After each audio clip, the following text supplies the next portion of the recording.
Bed tea the beetle, एक प्रेम कहानी जंग और स्पार्क प्लग्स के साथ। परिचय मिलिए बेट्टी से 1972 मॉडल की एक वॉल्क्सवैगन बीटल, जिसे मैंने ओल्ड मैन जेनकिंस के कबाड़खाने में खोजा था। वह किसी क्लासिक कार से कम और किसी हॉरर फिल्म के जॉम्बी जैसी ज्यादा लग रही थी। उसका रंग किसी एक्सपायर्ड सरसों जैसा था। एक हेडलाइट ऐसे टिमटिमा रही थी जैसे कोई नशे में धुत समुद्री डाकू, और अंदर की बदबू ऐसी थी मानो किसी रैकून ने बैचलर पैड बना रखा हो। उसका नाम बेट्टी क्यों रखा? मेरे दादाजी के पास भी ऐसी ही एक बीटल थी। वे हमेशा कहते, बीटल भी एक अच्छी कहानी की तरह होती है, छोटी, जिद्दी और सरप्राइज से भरी हुई। और सबसे बड़ी बात, वह सिर्फ $500 में मिल रही थी। मैं एक रोमांटिक इंसान हूं, अरबपति नहीं। ट्रक ड्राइवर ने जब उसे देखा तो हंसते हुए बोला, तुम्हें यकीन है कि यह ताबूत नहीं है? मैंने उसकी छत पर प्यार से हाथ फेरा। जंग के टुकड़े मेरे जूतों पर झर गए। किरदार है इसमें, मैंने जवाब दिया। उसी वक्त बेट्टी ने खांसते हुए एक सूखा पत्ता उगल दिया। 2. रिस्टोरेशन प्रोसेस फेज 1, महान जंग सफाई अभियान। सोचो, एक ऐसा बर्तन साफ कर रहे हो जो 80 के दशक से दलदल में दबा पड़ा हो। बेट्टी का नीचे का हिस्सा 50% मेटल और 50% काई से बना था।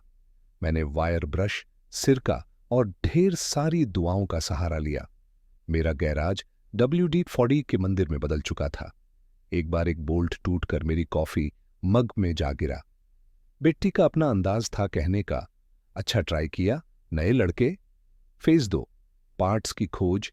बीटल के पार्ट्स या तो अब आउट ऑफ प्रोडक्शन होते हैं या फिर किसी अज्ञात आदमी के बेसमेंट में छिपे मिलते हैं।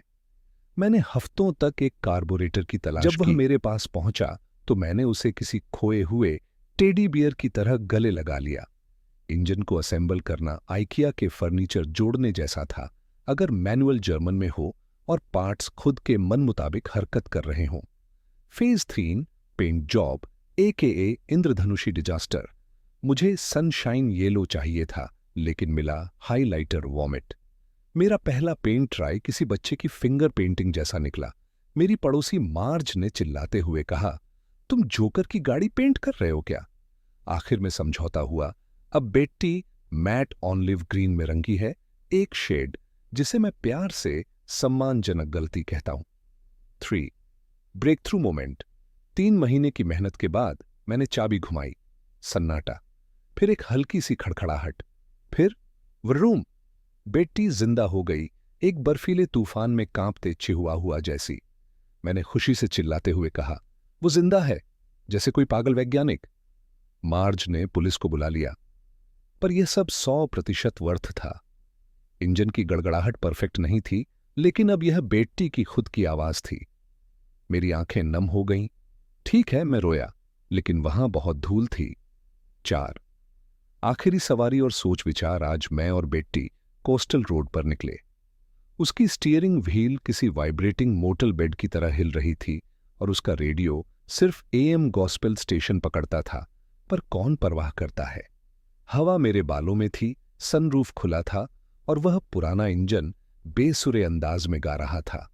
वह कोई शोपीस नहीं है, बल्कि जंग और समय को ठेंगा दिखाता एक जिद्दी ऑलिव ग्रीन योद्धा है। बेट्टी ने मुझे सिखाया कि टूटा हुआ हमेशा के लिए नहीं होता। वह बस किसी ऐसे इंसान का इंतजार करता है जो उसे ठीक करने के लिए जिद्दी और थोड़ा पागल हो।